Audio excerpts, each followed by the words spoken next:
Hello, friends. Welcome to today's devotional. It's Psalm 101. Hard to believe that we're almost we're a little more than two-thirds of the way through the 150 Psalms. Never would have thought we'd gotten this far. But here we are. I will sing of loyalty and of justice. To you, O Lord, I will sing. I will study the way that is blameless. When shall I attain it? I will walk with integrity of heart within my house. I will not set before my eyes anything that is base. I hate the work of those who fall away. It shall not cling to me. Perverseness of heart shall be far from me. I will know nothing of evil. One who secretly slanders a neighbor, I will destroy. A haughty look and an arrogant heart I will not tolerate. I will look with favor on the faithful in the land, so that they may live with me. Whoever walks in the way that is blameless shall minister to me. No one who practices deceit shall remain in my house. No one who utters lies shall continue in my presence. Morning by morning I will destroy all the wicked in the land, cutting off all evildoers from the city of the Lord. So this is what's known as a royal psalm. A royal psalm because it was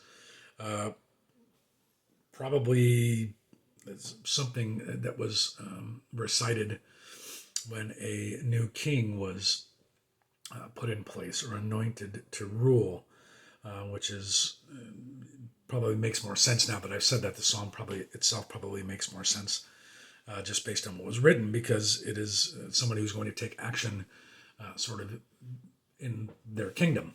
In this case, the kingdom would be that of Israel, and the king was desiring to walk blamelessly, to walk upright, and to avoid sin, and to vow to eliminate wickedness in his own kingdom. And we're not kings. That's not something, obviously, that we have a really strong concept or affiliation to, for sure, in this country. But the psalm certainly has some good, I guess, advice for how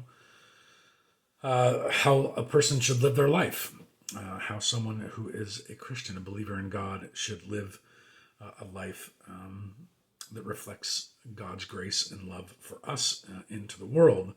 So being loyal and striving for justice is, starting with the first verse, is something we should all strive for.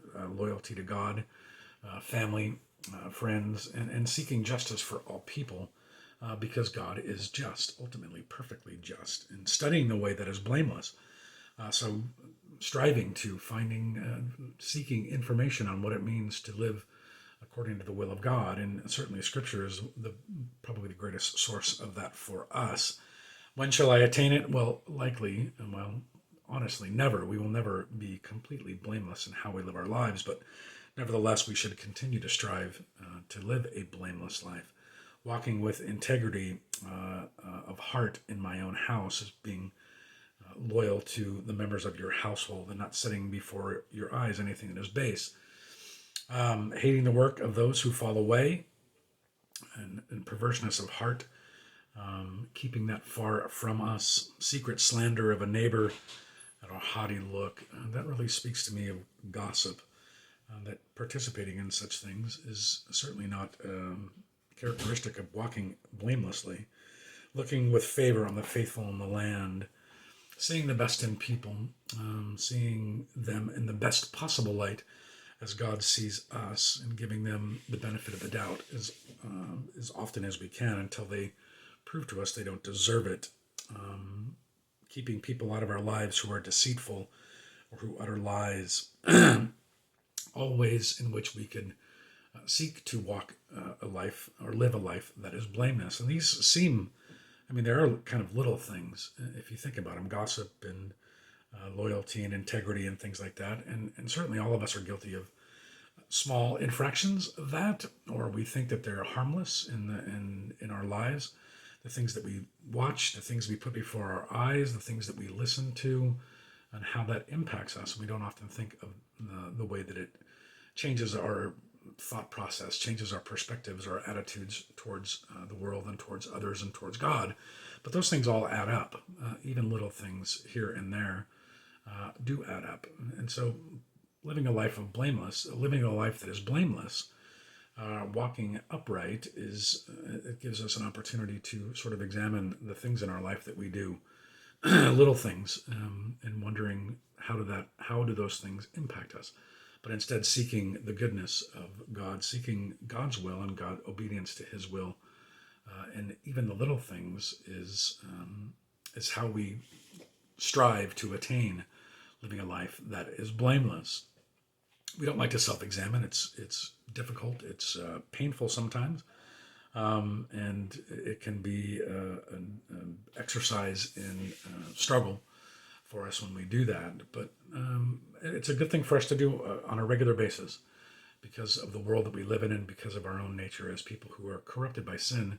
We are going to tend to stray from that path regularly, quite often, as a matter of fact. And so this does give us an opportunity to think about those things, the little things and not the big things, because none of us are guilty of those big things like murder, whatever else the commandments say.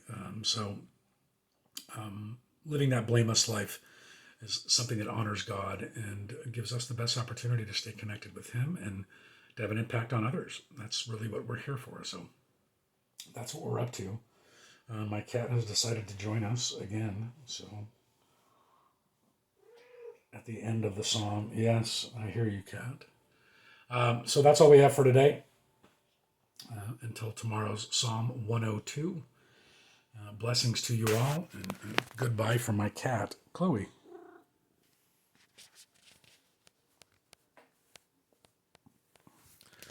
Funny how she shows up at the end. Anyways, until then, be blessed.